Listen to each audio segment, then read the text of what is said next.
माननीय मुख्यमंत्री जी का संदेश है कि हमने लाखों की संख्या में शौचालय बनाए हैं और पूरा प्रयास किया जा रहा है जो भी यात्री यहाँ आएगा उसे कोई असुविधा महसूस नहीं होगी। जितने अखाड़े हैं हम सब माननीय मुख्यमंत्री जी के साथ हैं और मुख्यमंत्री जी का यही भाव है सर्वे भवन्तु सुखिनः। हमारा यही मानना है कि इस बार का जो कुंभ होगा दिव्य भव्य स्वच्छ कुंभ होगा।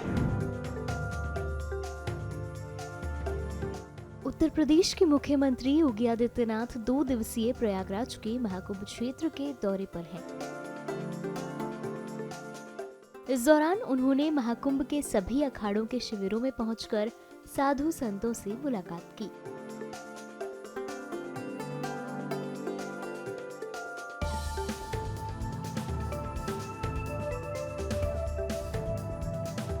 इसके पहले सीएम ने क्रूज पर सवार होकर संगम क्षेत्र की तैयारियों का भी जायजा लिया।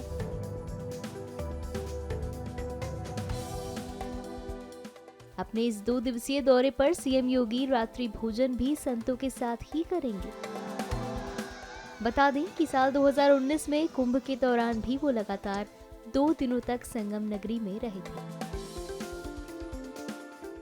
बहुत बहुत आशीर्वाद साधुवाद। हमारे माननीय मुख्यमंत्री जी ने कहा महाकुंभ का पर्व है, संतों का पर्व है, संतों का शाही स्नान होना है जिसका नाम अमृत स्नान दिया गया है और संतों का ही काम है। ये जो महाकुंभ है इसमें सब संत ही संत रहते हैं और सबसे बड़ी बात यह है कि हमारे यहाँ करोड़ों की संख्या में 30 से 40 करोड़ यात्री प्रयागराज में आ रहा है।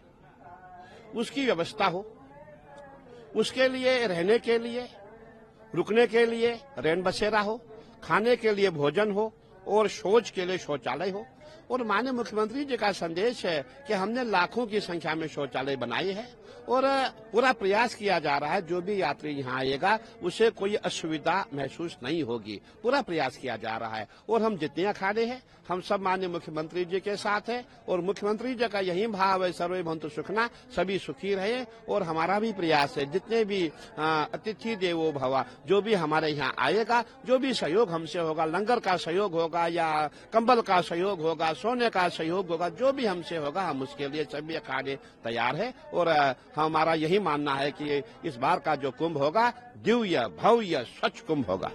महाराष्ट्र में हमने देखा पेशवाई में कई जगह दिक्कत आ रही है, जैम की समस्या रह रही है, उसको लेकर के कई बार साधु संतों ने असंतोष जाहिर किया है।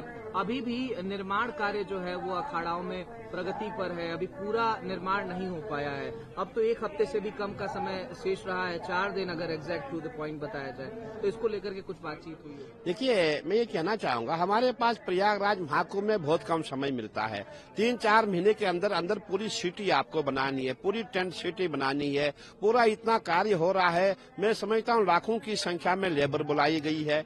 अब करोड़ों की संख्या में यहाँ यात्री आएगा, उनके लिए टेंट सिटी बन रही है, हमारे लिए पंडाल है, पानी है, जल है, शौच की व्यवस्था है, उसमें तो समय लगता है। मैं समझता हूँ कि हमें ज्यादा उसमें हड़बड़ नहीं करना चाहिए, सभी जो काम है समय पे होंगे और मैं समझता हूँ ऐसा कोई कार्य नहीं है जो शेष बचा हो। छोटे मोटे काम होते वो भी हो जाएंगे और हमें सबसे हमारा जो उद्देश्य ये होना चाहिए कि हमारा जो महाकुंभ है ऐसा हो दिव्य भव्य हो, न भूतो न भविष्यति। कभी ऐसा महाकुंभ हुआ ही नहीं और आने के भी कम संभावना है। हमारा ऐसा प्रयास हो कि पूरे देश विदेश में यहाँ से हमारा एक संदेश जाए कि भाई हम सनातनियों ने, हम जितने भी हिंदू है, हमने कैसा कुंभ किया कि कभी हमने ऐसा कुंभ देखा नहीं। सभी लोगों के मन में हमारे लिए एक एप्रिसिएशन का भाव हो कि भाई संतों ने, सरकार ने बहुत अच्छा कार्य किया है।